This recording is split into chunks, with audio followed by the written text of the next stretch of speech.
Welcome to the Pilot Parent Podcast from Ayla's Wonderful World. I'm your host, and today we're going beyond the felt to explore the deep science of modern parenting, Authoritative 2.0. Thank you. I'm glad we're getting into this. So I want you to picture this scenario for a second.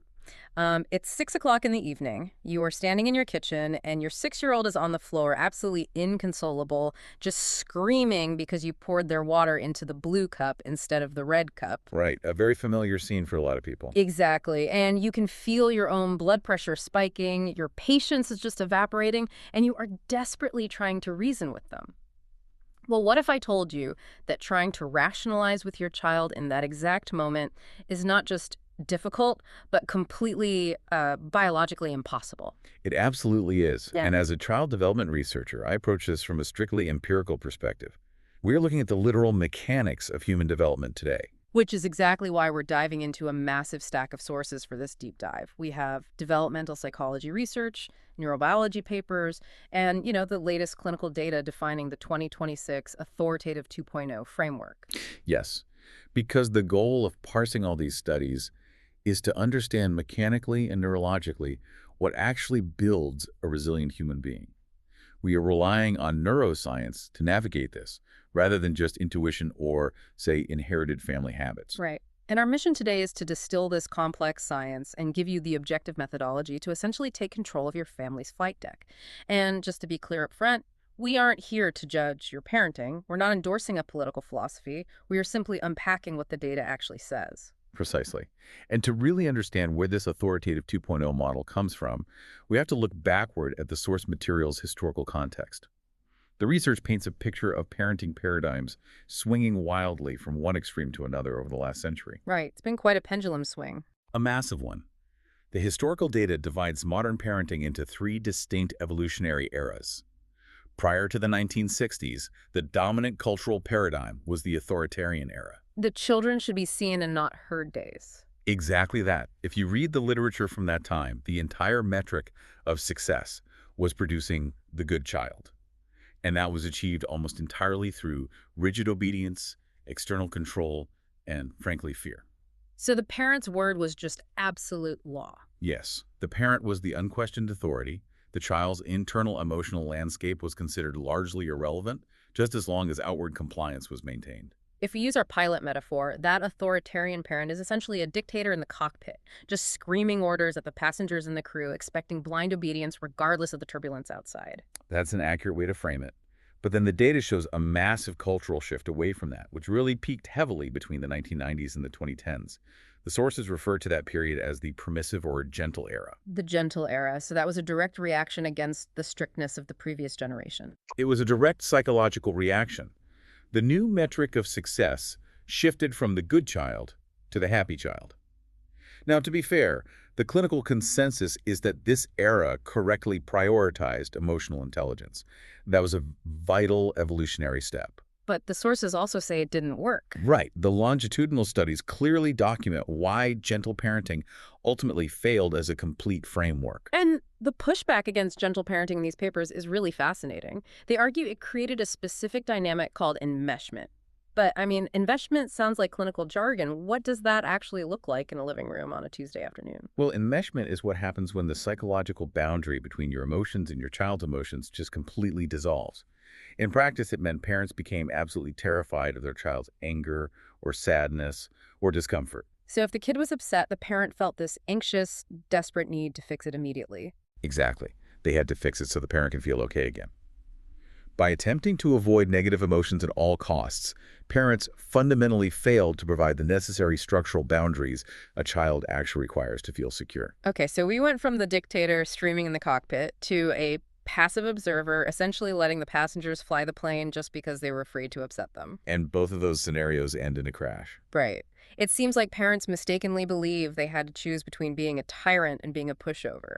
That false dichotomy of gentle versus strict is exactly what the 2026 model Authoritative 2.0 abandons entirely. The objective is no longer the merely good or happy child. The goal is the resilient child. The resilient child. Yes. And achieving resilience requires 2 coexisting elements: a safe base, which provides deep empathy, and a strong leader, which provides immovable boundaries. It prioritizes pure neurobiological effectiveness over ideological labels. That brings up a crucial point from the research. The failure of that gentle era, specifically the fear of setting boundaries, wasn't just a psychological misstep. The source material argues it was rooted in a fundamental misunderstanding of a child's physiology. Yes, the neuroscience is really the intellectual core of the 2.0 framework. If we want to understand why traditional discipline fails so spectacularly during those high-stress moments like the blue cup meltdown you mentioned earlier, we have to examine the architecture of the Treyan brain. So break that architecture down for us. What is physically happening inside a child's head when they are throwing a massive tantrum on the floor? The neurobiology papers divide the brain's functional response into three integrated parts. At the base, we have the brainstem. This is the most primitive, survival-oriented region of the brain. Okay, the survival center. Right. During a tantrum, the child rapidly drops into this brainstem level. Hmm. They are no longer in a state of learning. They are entirely in a state of fight, flight, or freeze. So they are actively perceiving a mortal threat, even if that supposed threat is just, you telling them they can't have a cookie before dinner. Biologically, their body reacts as if it is a literal mortal threat. The body's internal alarm system does not differentiate between an approaching predator and a denied preference. That is wild. It is. And immediately above the brainstem is the limbic system, which processes and regulates emotion. During this state of dysregulation, the limbic system is physically flooded with cortisol, which is the primary stress hormone. Okay, so the survival brain is activated, the emotional brain is flooded with cortisol. But where does the logic go? Why can't I just explain to them that the blue cup holds the exact same water as the red cup? Because the prefrontal cortex, the area right behind the forehead that we often refer to as the upstairs brain, is the center for logic, reasoning, and executive function. When the limbic system is flooded with cortisol, it essentially acts as a circuit breaker. So it shuts down. The prefrontal cortex is physically disconnected. It is taken offline to conserve energy for the perceived survival threat. Wow. So trying to lecture a mid-tantrum child is mathematically as useless as reading a complex flight manual to a co-pilot while the cabin is actively depressurizing. They literally cannot hear the instructions. That is the defining tenet of the pilot-parent metaphor. You cannot reason with a person whose plane is crashing. The 2.0 paradigm requires a total strategic shift in the parent's objective. Which is what? During a meltdown, your goal must instantly shift from stopping the behavior to stabilizing the brain. Only after that neurochemical flood recedes and the upstairs brain is brought back online can a boundary or a lesson actually be integrated by the child. That makes so much sense. But if stabilization is the biological imperative, how do you practically execute that when you are exhausted and your kid is just screaming? Well, the researchers outlined 5 specific pillars or mechanisms to achieve the stabilization and build that long-term resilience. Let's dig into the first one then. Combining high warmth with high demands. Right. It is a delicate, high-stakes balance. Warmth is not just a pleasant tone of voice. It requires the deep validation of a child's feelings, active listening, and physical presence. You are communicating, I see you are upset and you are safe with me. But the sources are clear that warmth without demands just leads us right back to the failures of permissive parenting. How do you maintain high demands while being deeply empathetic? It sounds like a paradox. It does seem like a paradox. It requires separating the emotion from the behavior. The emotion is always validated, but the behavior is constrained. Okay, constrained how? High demands mean setting clear expectations for behavior, requiring contribution via household chores, and enforcing age-appropriate responsibility. You have to be your child's most empathetic advocate while simultaneously being their most immovable boundary setter. So you validate the anger, but you do not tolerate the hitting. Exactly. Empathy for the internal feeling, but strict boundaries on the external behavior. That segues perfectly into the second mechanism the sources identify, co-regulation. And this relies on the fascinating concept of the borrowed nervous system. The neurological data on this is striking. Self-regulation is not an innate biological trait that a child is simply born with. It is a highly complex skill that must be built over years. So they literally don't know how to calm down. They don't. A dysregulated child literally borrows the parent's calm nervous system to soothe their own. Mirror neurons in the child's developing brain are constantly interpreting your breathing rate, your tone of voice, and your physical posture.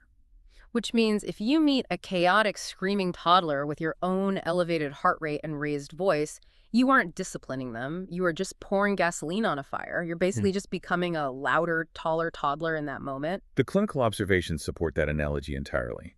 Matching their dysregulation signals to their brain that the environment truly is dangerous, which releases even more cortisol. You know, this makes me question the traditional timeout. For decades, proponents argued that sending a kid to their room gives them time to calm down. Right. But based on this specific neurobiology, isolating them seems like forcing a child to fly through severe turbulence without any navigational instruments. They literally do not have the internal tools yet to regulate themselves. The physiological data on traditional timeouts indicates they often exacerbate the cortisol flood. The child feels abandoned in their moment of highest stress. The 2.0 framework advocates for a time in instead. A time in. Yes. Rather than saying, go to your room until you can be respectful, you say, I'm going to sit here with you until we both feel calm enough to solve this problem. You are providing the regulated, grounded nervous system they need to anchor themselves. Okay, but once they are anchored, how do you avoid fighting every single battle? I mean, if I have to co-regulate every time they don't want to put their shoes on, I'm going to burn out entirely. That's a valid concern. Yeah. The third pillar in the research addresses this resource allocation problem through the non-negotiable framework. Break that down for us. The sources meticulously distinguish between preferences and principles. Preferences are flexible variables. This includes what shirt your child wears, what game they play, or the order in which they eat the food on their dinner plate. Okay, and principles? Principles are non-negotiable.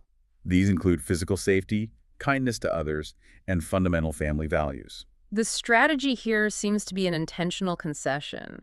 The research suggests giving your child 90% control over their preferences. But hold on, doesn't giving a kid that much control just make them spoiled? Where's the line between letting them make choices and just letting them run the house? It is a question of strategic autonomy.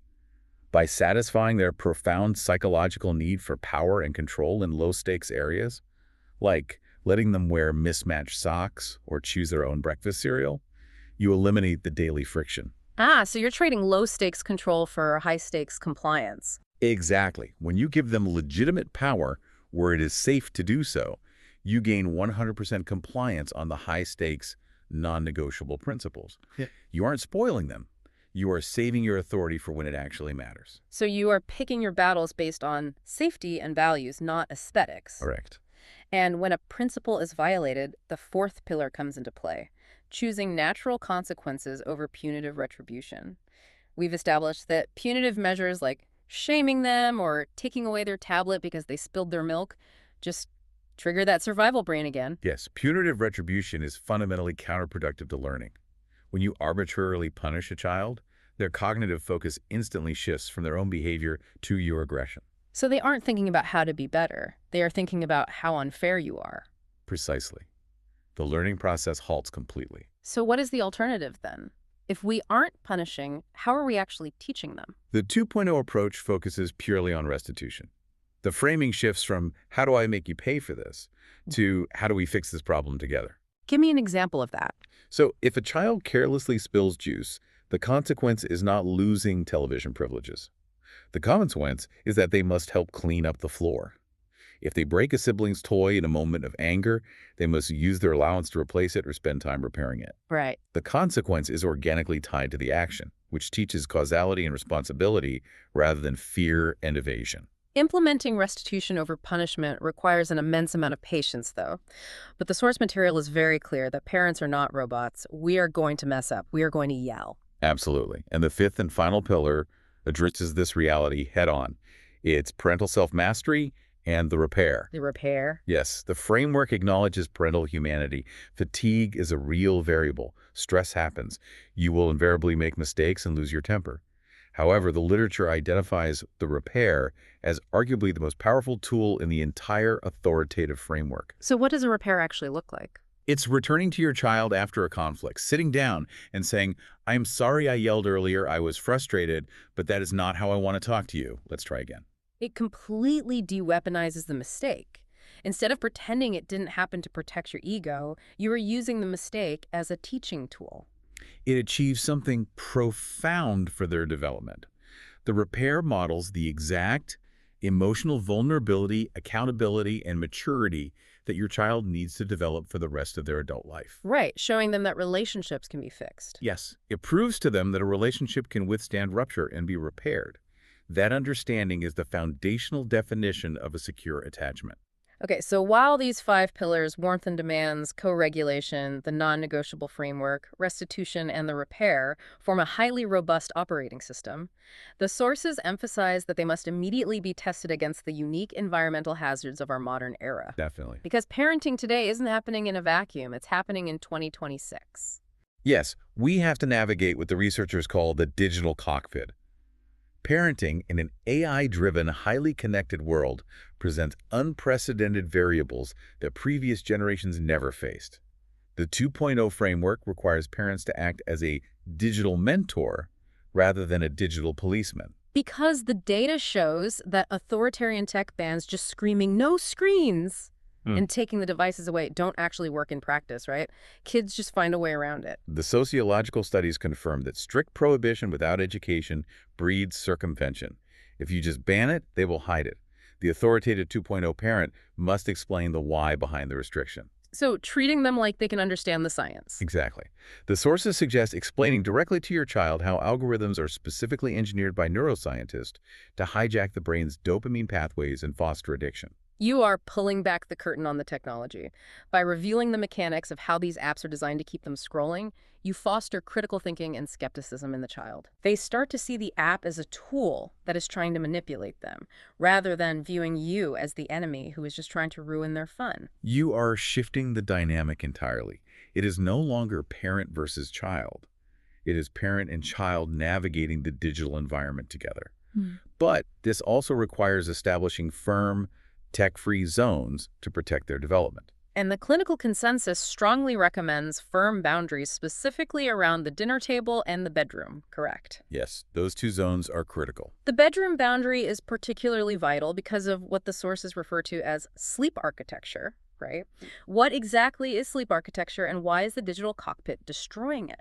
Sleep architecture refers to the highly specific cyclical patterns of REM and deep sleep that a child's brain requires to process memory and physically grow. And screens disrupt that. Severely. The blue light from screens, combined with the rapid dopamine spikes from scrolling, fundamentally disrupts this architecture. By removing devices from the bedroom, you physically protect their neurobiology and their offline social development. Returning to our pilot analogy, it's really about the captain protecting the crew. You treat the AI and the Authoritative algorithms as external environmental pressures, like a severe storm outside the plane.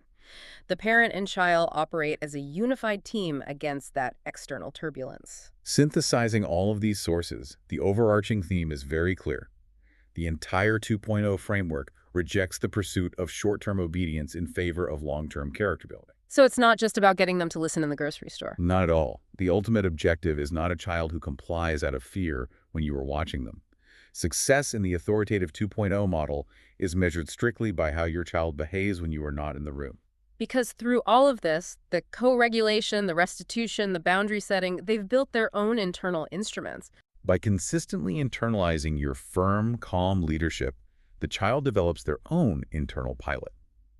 This is the psychological apparatus that will eventually enable them to manage their own emotional state during a crisis, to confidently say no to peer pressure when it conflicts with their principles, and ultimately to lead others with empathy and strength. As we wrap up this deep dive, I want to leave you with a final analytical prompt to consider based on the research. Examine your own repair process. We spend so much energy trying to project absolute perfection to our kids, completely terrified that our flaws or our mistakes will damage them permanently. Which is an impossible standard. Right. But consider how modeling your own recovery from a personal tailspin, showing your child exactly how you regulate your own nervous system, apologize and make restitution after you lose your temper, might actually be the most sophisticated, valuable data point you ever provide to their developing brain. Thank you for listening to Ayla's Wonderful World. Take control of your family cockpit, and we'll see you in the next episode of the Pilot Parent